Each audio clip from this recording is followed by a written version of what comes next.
Hello everyone, welcome to Crystal Clear Biology. आज की video में आपको बताऊंगी कि नीट यूजी को कैसे अटेम्प्ट करना है, राइट स्ट्रैटेजी क्या है नीट को अटेम्प्ट करने की। तो सबसे पहले तो नीट जो होता है वो 3 आवर्स का होता है। तो हम सब्जेक्ट वाइज उसे डिवाइड कर लेंगे। फर्स्ट पे biology, then chemistry and then physics. Chemistry को 3 सब यूनिट्स में डिवाइड करना है: inorganic chemistry, organic chemistry and physical chemistry. अब टाइम मैनेजमेंट की बात करते हैं। केमिस्ट्री के लिए आपको टोटली टाइम जो देना है वो देना है 55 से लेके 60 मिनट्स। बायोलॉजी को आपको देने हैं 40 से लेके 45 मिनट्स, इससे ज़्यादा नहीं देने हैं। आपको अपने एग्ज़ाम से पहले इतनी प्रैक्टिस कर लेनी है कि आपकी बायोलॉजी जो है 40 से 45 मिनट्स में कवर अप हो जाए। और बाद में जो आपके पास टाइम बचता है, 1 आवर एंड 15 मिनट्स आपके पास लेफ्ट बचते हैं, तो आपको 1 आवर में फिज़िक्स को कंप्लीट करना है। जो आपके बाद के जो 15 मिनट्स हैं आपके पास बच गए, उन 15 मिनट्स को आपको यूटिलाइज़ करना है OMR शीट को फिल करने में और अपने एग्ज़ाम पेपर को फिर से रिवाइज करने में। तो ये टाइम मैनेजमेंट आपकी एग्ज़ाम की होनी चाहिए, तभी आप अच्छे से नीट को कवर अप कर पाएंगे गिवन टाइम में। तो हम पूरे एग्ज़ाम को 3 राउंड्स में डिवाइड करेंगे। First round, second and then third. First round में सबसे पहले आपको जो क्वेश्चंस लेने हैं, जिन क्वेश्चंस पे आप बिल्कुल श्योर हो, आपको अच्छे से उनके आंसर आते हैं, बिल्कुल भी सोचने की ज़रूरत नहीं है, आपको सबसे पहले उन क्वेश्चंस को अटेम्प्ट करना है। तीनों सब्जेक्ट्स में ऐसा ही करना है। सबसे पहले बायोलॉजी की बात करते हैं, तो सबसे पहले उन क्वेश्चंस को अटेम्प्ट करना है जो आपको बहुत अच्छे से आते हैं, आपको सभी आंसर जो आप श्योर हैं कि इसका आंसर यही होगा।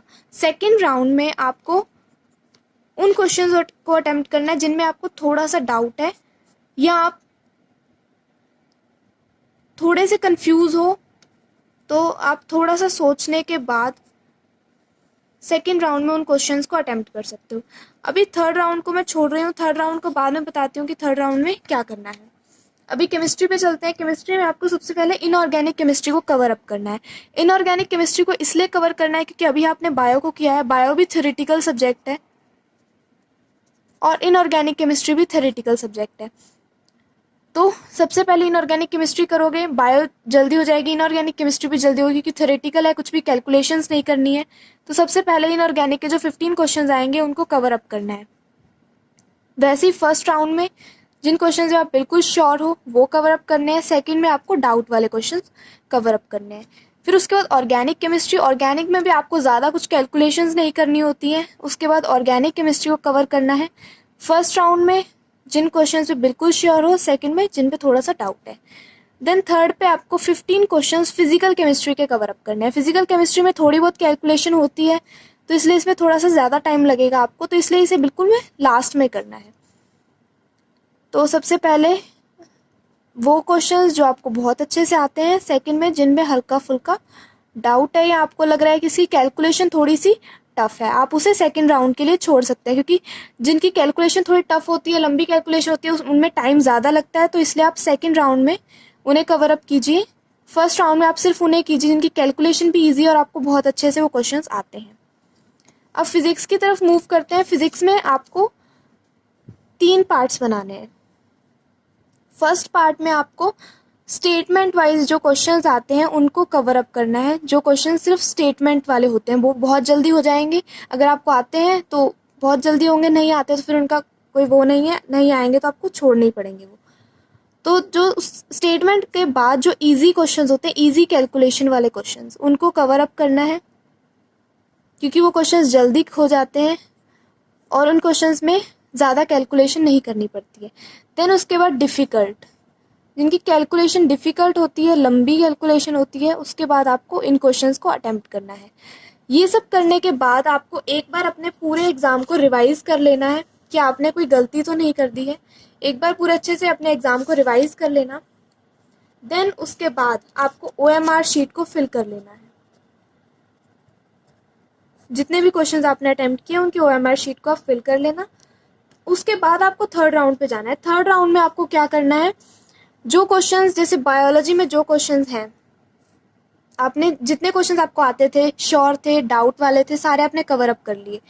अब जो क्वेश्चंस बच जाएंगे जो आपको नहीं आते हैं, उन क्वेश्चंस को आपको थोड़ा सोचना है। हो सकता है आपको थोड़ा सोचने से कुछ याद आ जाए या आपको थोड़ा हिंट मिल जाए कहीं से, उससे आप हो सकता है कि आपके वो क्वेश्चंस हो जाएं थोड़ा सा सोचने पर। तो उन क्वेश्चंस को थोड़ा टाइम दे सकते हैं। सारा पेपर कंप्लीट करने के बाद आपको थर्ड राउंड पे जाना है ताकि आपका टाइम ना वेस्ट हो, आपका कोई भी जो इंपॉर्टेंट चीज़ है वो छुट ना जाए। जैसे OMR शीट फिल करना बहुत ज़्यादा इंपॉर्टेंट है, तो एक बार एग्जाम को कंप्लीट करने के बाद OMR शीट फिल कर लेना है, देन थर्ड राउंड पे जाना। ऐसे ही केमिस्ट्री में करना है। वो क्वेश्चंस जो नहीं आते हैं या जिन पे प्रॉब्लम आ रही है उनको सोचना है, फिर सॉल्व करके देखना है। हो सकता है वो क्वेश्चन सॉल्व करने से हो जाए। ऐसे ही फिज़िक्स में करना है। फिज़िक्स में ही वही क्वेश्चंस जो आपको नहीं आ रहे हैं उन्हें ट्राई करना है, सॉल्व करके देखना है। हो रहे हैं तो ठीक है, अदरवाइज़ फिर आपके पास लास्ट ऑप्शन ही बचता है कि आपको उन क्वेश्चंस को छोड़ना पड़ेगा। तुक्का बिल्कुल नहीं मारना है, तुक्का मारने से नेगेटिव मार्किंग हो जाएगी जो आपके स्कोर को और कम कर देगी। तो इसलिए उन क्वेश्चंस को छोड़ना ज़्यादा बेटर है तुक्का मारने से। तो ये है नीट एग्ज़ाम को अटेम्प्ट करने की राइट स्ट्रैटेजी। अगर आप इस स्ट्रैटेजी से नीट एग्ज़ाम को अटेम्प्ट करते हैं तो आपका एग्ज़ाम काफ़ी एफिशिएंट रहेगा और आपका कोई भी वो ऐसा क्वेश्चन जो आपको आता है या आप कर सकते हो वो नहीं छूटेगा। आपकी टाइम मैनेजमेंट बिल्कुल ठीक हो जाएगी। तो इस टाइप से अगर आप नीट एग्ज़ाम को अटेम्प्ट करते हैं तो आपके लिए काफ़ी हेल्पफुल रहेगा। ये बहुत ही प्रॉपर स्ट्रैटेजी है नीट एग्ज़ाम को अटेम्प्ट करने के लिए। तो आज की वीडियो में इतना ही, मिलते हैं नेक्स्ट वीडियो में। Thank you so much.